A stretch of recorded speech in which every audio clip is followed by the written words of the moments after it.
నిర్ణయం తీసుకున్నారు, అప్రమత్తం చేసిండ్రు. ఇప్పుడు కూడా మేము అందరం కూడా కలిసి ఇప్పుడు కూడా అదే అపీల్ చేసినాం. అరే, ఒక ఉమెన్ గా ఒక మైనర్ బాలికకు జరిగినటువంటి అన్యాయాన్ని మనము వాళ్ళ పేరెంట్స్ ముందుకొచ్చి, అయ్యా నాకు అన్యాయం జరిగింది, నాకు ఇమ్మీడియట్లీ నా బిడ్డకు న్యాయం జరగాలని కేసు పెట్టినప్పుడు ఆ కేసును ఇవాళ పక్కదారి పట్టించే ప్రయత్నం కాకుండా ఇమ్మీడియట్లీ కస్టడీలోకి తీసుకోవాలి. నేరానికి గురైనటువంటి వ్యక్తి పైన తక్షణమే యాక్షన్ తీసుకోకుండా, అరెస్ట్ చేయకుండా ఇంకే ఎంక్వైరీ చేస్తామని ఇంకేదో చేసి అట్లా ఆ కేసును పక్కదారి పట్టించి ఆ పిల్లోడిని భగీరథను బయటకు పంపించేటువంటి ఒక కుట్రలు చేస్తున్నారు అనేది దీన్ని బట్టి అర్థమైంది.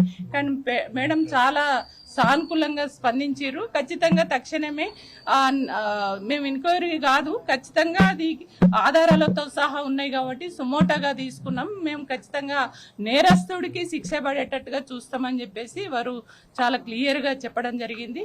తక్షణమే మేము ఇవాళ బీఆర్ఎస్ మహిళా విభాగం ఆధ్వర్యంలో ఇవాళ రాష్ట్రవ్యాప్తంగా కూడా మహిళలపై జరుగుతున్నటువంటి అరాచకాలను, అత్యాచారాలను అరికట్టాలని చెప్పేసి మేము ఆందోళన చేస్తున్నాం. ఎక్కడ మహిళలకు ఇట్లాంటివి జరిగినా మేము వాళ్ళకి అండగా ఉంటాం. అట్లనే ఇవాళ బండి భగీరథ చేసినటువంటి నేరం ఏదైతే ఉందో దాన్ని పక్కదారి పట్టియడానికి చేస్తే మేము ఖచ్చితంగా ఆ అమ్మాయికి మేము అండగా ఉంటాం. ఆ కేసులో భాగస్థులైనటువంటి వాళ్ళు, ఆ కేసులో ఎవరైతే ఇన్వాల్వ్ అయ్యి పక్కదారి పట్టేయడానికి కుట్ర చేసినారో వాళ్ళందరూ కూడా నేరం చేసినట్టే. ఎందుకంటే ఇవాళ బండి సంజయ్ గారు ఇవాళ వాళ్ళ కొడుకు బండి భగీరథ్ నేరం చేసిండు. ఒక అమ్మాయిని, ఒక మైనర్ బాలిక పైన అత్యాచారం చేసి నేరాలకి పాల్పడినప్పుడు ఒక ఉన్నతమైనటువంటి ఒక హోంశాఖ మంత్రిగా ఉన్నటువంటి బండి సంజయ్ గారు ఆ నేరానికి పాల్పడ్డ కొడుకుని తక్షణమే ఇవాళ పోలీసులకు అప్పజెప్పాలి. నీతిమంతుడైతే, నిజాయితీమంతుడంటే ఆయన చాలా గొప్పలు చెప్తాడు. ధర్మము అని, ధర్మ రక్షణ అని బాగా మాట్లాడతాడు. కానీ నీ ధర్మం ఎటువైంది? నీ ఇంట్లోనే నీ కొడుకే నేరానికి పాల్పడితే నీ కొడుకును నువ్వు కాపాడడం కోసము ఇవాళ పక్కదారి పట్టేయడానికి చేస్తున్నావని అంటే, ఆ నేరం చేసిన వాడిని కాపాడడం అని అంటే నువ్వు కూడా నేరస్తుడివే కదా. అందుకని నేనేమంటున్నంటే ఇవాళ మొట్టమొదటి ముద్దాయి బండి సంజయ్ కుమార్ అని నేను అంటున్నాను. కాబట్టి తక్షణమే బండి సంజయ్ గారిని బర్తరఫ్ చేయాలి బీజేపీ పార్టీ, మంత్రి పదవి నుంచి తీసేయాలి. ఇవాళ వెంటనే నైతిక బాధ్యత వహించి కూడా రాజీనామా చేయాలి. అదేవిధంగా ఇవాళ నేరానికి పాల్పడ్డ ఇవాళ బండి భగీరథ్ ఎవరైతే ఉన్నారో ఆ అబ్బాయిని వెంటనే తక్షణమే కస్టడీలోకి తీసుకోవాలి, అరెస్ట్ చేయాలని మేము డిమాండ్ చేస్తున్నాం.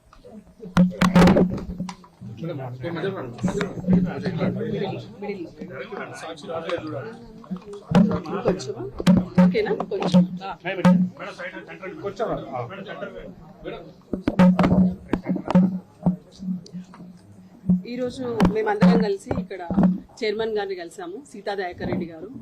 Really we felt very happy to meet her. Because ఇక్కడ రాగానే మేము ఎప్పుడైతే మా గ్రీవెన్స్ చెప్పామో, మేము ఎందుకు వచ్చామనే విషయాన్ని చెప్పినప్పుడు మేడం చాలా మంచిగా సానుకూలంగా స్పందించారు.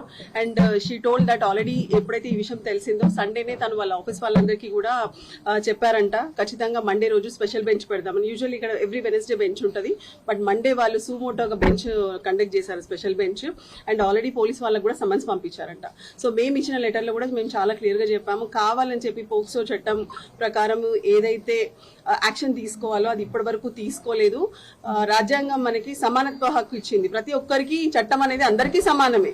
ఇప్పుడు బండి సంజయ్ కుమార్ కొడుకు అని చెప్పేసి ఆయనకి స్పెషల్ ప్రివిలేజెస్ ఇవ్వాల్సిన అవసరం ఏముంది? ఎందుకు ఎంక్వైరీ లేట్ అవుతుంది? సో అదే కాకుండా అమ్మాయి మీద, మైనర్ బాలిక మీద ఎక్స్ట్రాషన్ కేసు పెట్టారు. ఆ కాపీ కూడా మేము ఇచ్చాము, ఎఫ్ఐఆర్ కాపీ కూడా లోపల సబ్మిట్ చేశాము. దాని కంటెంట్స్ ప్రకారం కూడా క్లియర్ గా మైనర్ బాలికలతో రిలేషన్షిప్ ఎస్టాబ్లిష్ అవుతుంది అక్కడ. సో ఆ విషయాన్ని కూడా చెప్పాము. కావాలని చెప్పి వాళ్ళని మభ్యపెట్టాలి, భయపెట్టాలనే ఉద్దేశంతో ఇట్లా ఫాల్స్ కేసు వేశారని చెప్పాము. సో కరీంనగర్ పోలీసులకు కూడా సమన్స్ ఇష్యూ చేస్తా అన్నారు. సో అదే విధంగా ఇక్కడ పేట్ బషీర్బాద్ పోలీసులకు కూడా సమన్ ఇష్యూ చేశారు. సో ఎందుకు డిలే అవుతుంది? యాజ్ పర్ లా పోక్సో చట్టం ప్రకారము ఏదైతే విదిన్ 24 hours లో అక్యూజ్ ని కస్టడీలోకి తీసుకుంటారు, ఎంక్వైరీ చేస్తారు. ఆ తర్వాత 161 స్టేట్మెంట్స్ రికార్డ్ చేయాలి, తర్వాత మెజిస్ట్రేట్ గారి ముందు ప్రొడ్యూస్ చేయాలి, 164 స్టేట్మెంట్స్ రికార్డ్ చేయించాలి. సో ఆ రికార్డ్ చేసినప్పుడు ఒకవేళ అతను చేసిన నేరం ఇంకా తీవ్రతరం అయితే ఆ సెక్షన్స్ ఏదైతే ఉందో అవి మళ్ళీ ఆల్టర్ చేయాలి. సో యాక్చువల్ గా యాజ్ పర్ కంప్లైంట్ కూడా ఏదైతే section 7 and 8 of POCSO act ఉంటుందో ఆ సెక్షన్స్ పెట్టకుండా కావాలని చెప్పి డైల్యూట్ చేసి సెక్షన్ 11 and 12 పెట్టారనేసి కూడా ఆ విషయాన్ని కూడా మేము చైర్మన్ గారి దృష్టికి తీసుకొచ్చాము. సో చాలా సానుకూలంగా స్పందించారు, మాకు పూర్తి నమ్మకం వచ్చింది. ఖచ్చితంగా మరి చైర్పర్సన్ సీతా దయాకర్ రెడ్డి గారు ముందుకొచ్చి ఈ విషయంలో ఇన్వాల్వ్ అయ్యి, because it is first and foremost duty వాళ్ళది అదే అని చెప్పారు. అండ్ మాకు రియల్ గా కూడా చాలా మంచిగా అనిపించింది, మహిళల లోపల ఉన్న మెంబర్స్ కూడా చాలా మంచిగా సానుకూలంగా స్పందించారు. సో ఖచ్చితంగా మైనర్ బాలికకి న్యాయం జరుగుతుందని మేము ఆశిస్తున్నాం.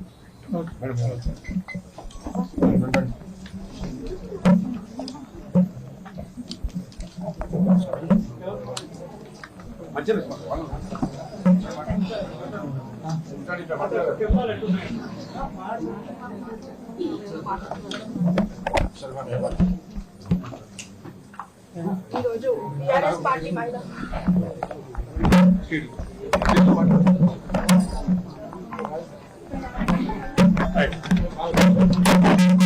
ఈరోజు బీఆర్ఎస్ పార్టీ మహిళా విభాగం అంతా కూడా చైల్డ్ వెల్ఫేర్ యాక్ట్ డిపార్ట్మెంట్ కు వచ్చి కమిషనర్ గారికి మేము అప్పీల్ చేయడం జరిగింది. ఏదైతే 5 రోజులు జరిగిందో ఈ ఘటన జరిగి బండి సంజయ్ గారి కుమారుడు బండి భగీరథ చేసిన ఇన్సిడెంట్ పైన 5 రోజులు జరుగుతుంది. ఈ రోజు అందరు చెప్తున్నారు ఎక్స్పాండ్ అయ్యాడని చెప్పి. మేము అడుగుతుంది ఒకటే, చట్టపరంగా ఇప్పుడు చిన్న చిన్న కేసులు పిటి కేసులు జరిగితేనే పోలీస్ స్టేషన్ లో ఎవరైనా అబ్స్కాండ్ అయితే వాళ్ళ పేరెంట్స్ తీసుకురావడమో లేకపోతే వాళ్ళ బంధుమిత్రులు తీసుకురావడమో ఏదో జరుగుతుంది. ఇప్పుడు ఇంత ఉన్నత పదవిలో ఉన్నారు బండి సంజయ్ గారు, వాళ్ళు సాక్షాత్ ప్రైమ్ మినిస్టర్ పక్కన కూర్చుంటున్నారు, సీఎం పక్కన కూర్చుంటున్నారు.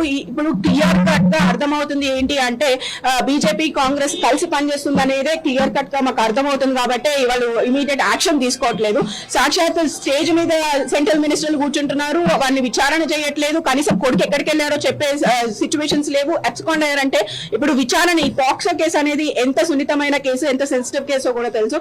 అటువంటి కేసులో ఇమీడియట్ గా అరెస్ట్ చేసి విచారణ జరపాలి. కానీ విచారణ చేస్తున్నాం అని చెప్పి ఏవేవో కమిషన్లు, ఏవో చట్టాలు, మేము ఆల్రెడీ బుక్ కేసు ఎఫ్ఐఆర్ అయిపోయింది, లేకపోతే మేము సుమోటో బుక్ చేసాము, ఇవన్నీ కాదు. మాకు కావాల్సింది ఇమీడియట్ న్యాయం జరగాలి. ఇమీడియట్ గా ఏదైతే ఇప్పుడు బండి భగీరథ అబ్స్కాండ్ లో ఉన్నారో, ఎక్కడున్నారో పట్టించి బండి సంజయ్ గారే బాధ్యత వహించి వాళ్ళని పట్టించాల్సిందిగా మేము కోరుతున్నాము. కాబట్టి రేవంత్ రెడ్డి గారు హోంశాఖ కూడా వారి చేతుల్లోనే ఉంది, చేతిలో ఉండి కేవలం ఊరికే టైం పాస్ తమాషాలు చేస్తున్నారు తప్ప ఇక్కడ ఏమి జరగట్లేదు. కాబట్టి వెంటనే బండి భగీరథని తీసుకొచ్చి అరెస్ట్ చేయాలని చెప్పి మేము తక్షణమే బీఆర్ఎస్ పార్టీ తరఫు నుంచి మేము కోరుతున్నాం.